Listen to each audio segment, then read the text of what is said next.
An MPPT solar charge controller, also known as a maximum power point tracking solar charge controller, is a device used in solar power systems to regulate and optimize the charging of batteries from solar panels. Solar panels generate direct current electricity, which is then stored in batteries for later use.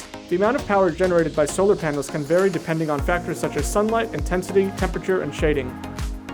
The LCD interface provides an overview of the device and displays information like charge status, charge mode and parameter, active functions, and much more.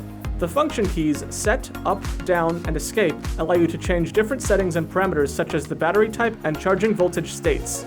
The LED indicators provide a series of signals in the form of flashing lights which give a quick look at the status of the machine. The installation mounting holes make fixture into a wall easy. The metal grate also doubles as a heat sink, so please remember to attach the machine to a surface that can handle warm metal and also choose an area with good ventilation. Included with the machine is a detachable external temperature sensor. Plug the sensor into the port and adhere the metal end to your batteries to allow the controller to monitor the temperature and provide alerts.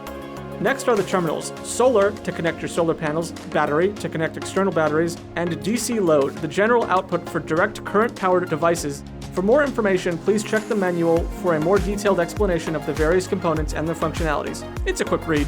Lastly, all of this works with our mobile app, Charge Pro 2.0. Get all your information wirelessly with Bluetooth functionality.